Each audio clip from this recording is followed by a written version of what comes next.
the smallest after it forced evacuations in the Hollywood Hills last night. La de bandera roja que iba a expirar hoy. ¿Qué tal, Julio? Resulta increíble pensar que estamos a solo 17 millas al norte del centro de Los Ángeles. Saat mendengar kabar bahwa Los Angeles, kota yang sangat megah, sangat canggih dan sangat populer itu terbakar, langsung terbesit banyak pertanyaan di benak saya.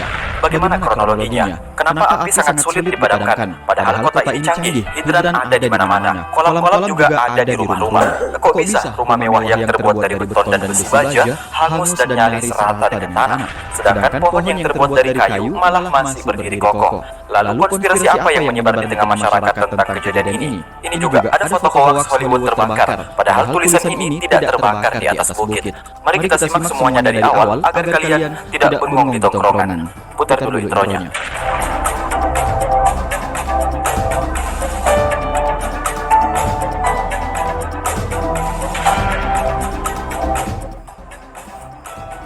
Nah, sebelum kita ke sana, ada baiknya kita cek dulu sejarah kota ini. Pada 4 September 1781, 44 pemukim Spanyol mendirikan kota ini dengan nama El pueblo de Nuestra Señora la Reina de los Ángeles del Río de Porciúncula, yang berarti Kampung Bunda Kami, Ratu Malaikat di Sungai Porciúncula.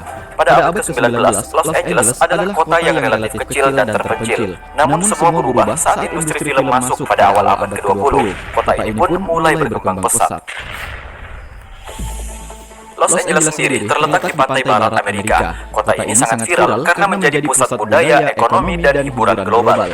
Dan saya yakin kalian juga pasti tidak asing dengan kota ini karena sering lihat di film dan di GTA. Walau begitu, tidak sedikit orang yang menganggapnya sebagai simbol kesombongan Amerika Serikat karena kota ini dipenuhi dengan kemewahan, konsumerisme, dan budaya selebritas yang kental. Hollywood yang terkenal di Los Angeles menjadi pusat produksi film terbesar di dunia, dan ini mengubah wajah kota menjadi pusat hiburan global. Dilansir dari sindonews.com, ternyata di balik semua itu, kota ini memiliki ketimpangan sosial yang sangat besar.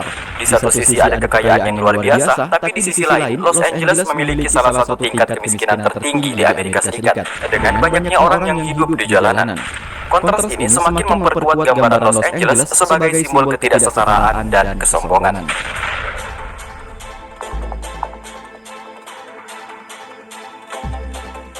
Dengan berbagai macam kemewahan di dalamnya, saya yakin para arsitek sudah memikirkan dengan matang tentang cara penanggulangan bencana seperti kebakaran ini. Dan sistem pemipaan hidran di bawah tanah tentu sudah dibuat secanggih mungkin. Lantas, mengapa api ini bisa membesar dan menyebar secepat itu? Mari kita masuk ke kronologinya. 2 Januari 2025, 5 hari sebelum kebakaran pertama terjadi, BMKG-nya Amerika Serikat atau Badan Cuaca Nasionalnya Amerika Serikat memperingatkan bahwa akan ada potensi angin Santa Ana yang kencang dan bisa memicu kebakaran yang ekstrim. Keesokan harinya, mereka semakin mempertegas peringatannya tentang potensi angin utara ke timur laut yang bisa merusak. 7 Januari 2025, pada jam 10:30 pagi, kebakaran Palisades mulai berkobar. Warga merekam video asap yang mengepul dari lokasi kejadian. Pada jam 11:12 siang, peringatan darurat dikirimkan kepada warga Los Angeles. Orang-orang yang berada di dekat area kebakaran diperingatkan untuk bersiap-siap menghadapi kemungkinan evakuasi.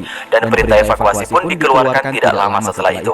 Pada jam 1 siang, warganet mengunggah sebuah video yang menunjukkan api sudah melahap perbukitan di Pacific Palisades. Di jam 2 siang, Departemen Pemadam Kebakaran LA mengatakan bahwa kebakaran di Palisades telah meluas hingga sekitar 770 hektar. Dan api merambat dengan sangat cepat karena ditiup oleh angin yang luar biasa kencangnya.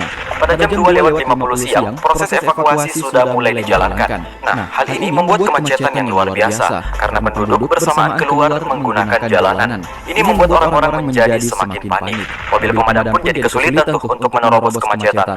Di jam 3:22 siang, karena tidak ingin terjebak macet, banyak orang yang kemudian keluar dari mobilnya dan mereka lari menyelamatkan diri. Nah, kendaraan yang ditinggalkan begitu saja di tengah jalan ini malah semakin memperparah keadaan. Makin macetlah jalanan, sementara api semakin menyebar. Asap pekat mengepung kota, dan ini membuat warga yang sudah keluar dari mobilnya malah menjadi sesak. Warga di dalam mobil juga jadi nggak bisa menjalankan mobilnya kan, karena terjebak oleh mobil-mobil yang ada di depannya yang udah berhenti karena orangnya udah keluar dari mobil. Keluar salah, nggak keluar juga salah. Makin panik kan? Di jam 4:30 siang, Departemen Pemadam Kebakaran LA mengatakan bahwa kebakaran Palisades telah meluas hingga sekitar 1.262 hektar. Di Di jam 5:45 siang, Gubernur California, Gavin Newsom, bertemu dengan petugas pemadam kebakaran dan mengumumkan keadaan darurat. Kebakaran yang terjadi secara bersamaan ini membuat tim pemadam menjadi kewalahan. Di jam 10:30 malam, pelayanan cuaca nasional melaporkan ada hembusan angin berkecepatan 99 mil per jam di dekat Altadena. Lantas, mengapa sistem pemadaman kota gagal memadamkan api? Saat kejadian, kantor pemadam mendapatkan banyak sekali telepon darurat dari warga. Kebakaran menyebar ke segala arah, dan hal ini membuat pemadam menjadi bingung. Mana dulu nih yang harus kita padamkan?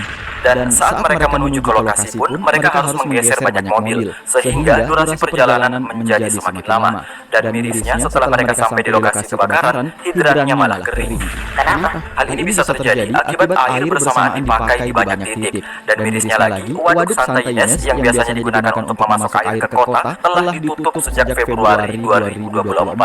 Tempat penampungan air berkapasitas 117 juta galon ini ditutup karena akan direnovasi. Mereka hanya bisa mengambil air dari tempat-tempat yang terbatas, sementara kebakaran semakin meluas.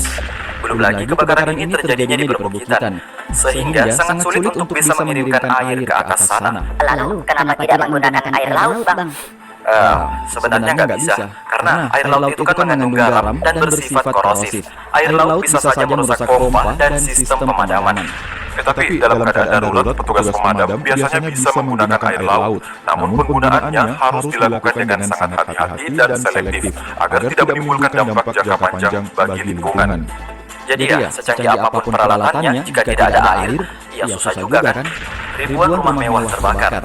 Ada rumah-rumah para selebriti yang di dalamnya terdapat banyak barang-barang mahal ludes seketika. Kerusakan dan kerugian ekonomi sejauh ini mencapai 150 miliar US dollar atau sekitar 2.200 triliun sampai 2.400 triliun rupiah. Gak bisa kubayangkan itu duit bagaimana banyaknya.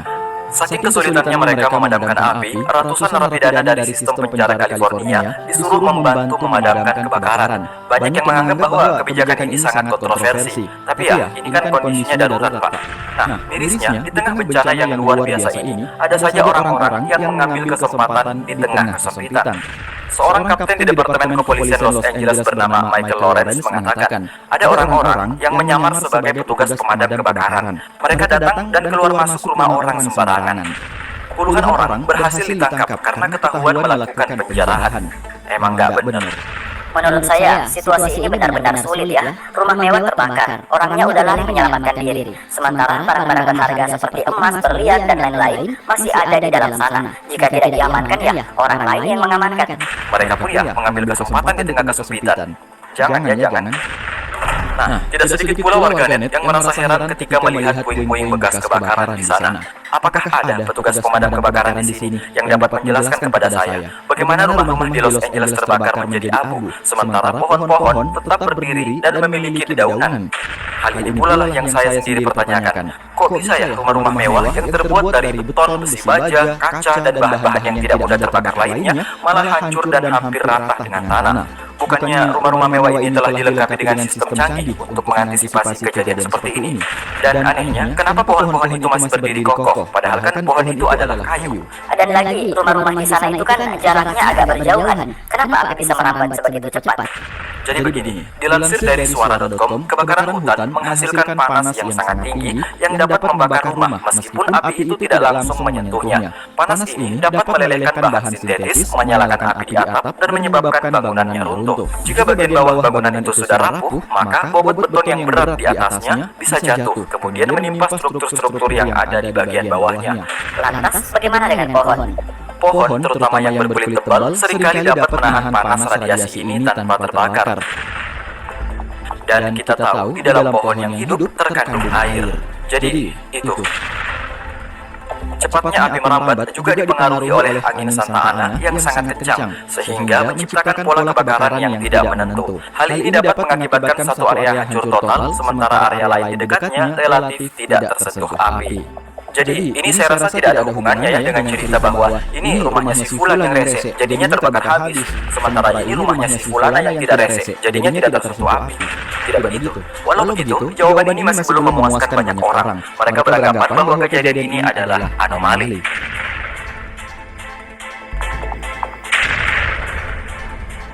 Kebakaran di Los Angeles terjadi di sejumlah titik. Menurut laporan terbaru, kebakaran ini menghancurkan setidaknya 12.000 bangunan dan berdampak pada sekitar 30.000 hektar lahan. Sekitar 150 orang juga harus mengevakuasikan diri dari rumahnya.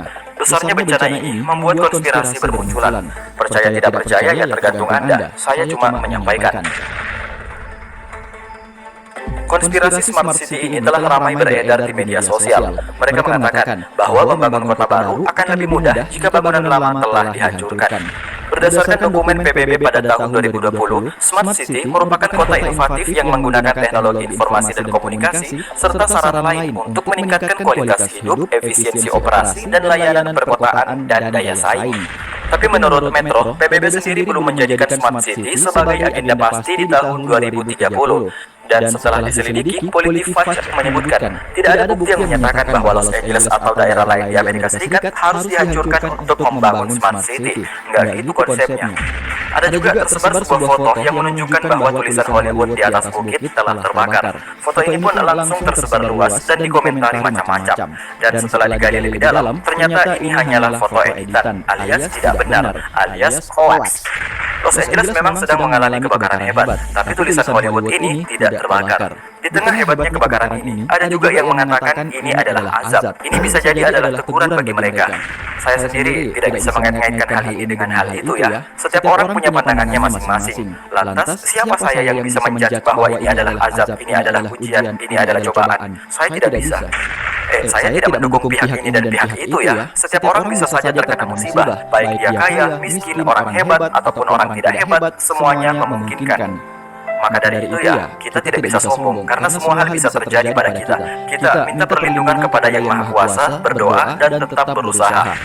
Dan membuat sistem keamanan itu bagian dari usaha. Walaupun ya, jika Yang Berkuasa berkehendak, semua bisa terjadi dimanapun tempatnya, baik di tempat yang tidak aman maupun di tempat yang sangat aman sekalipun.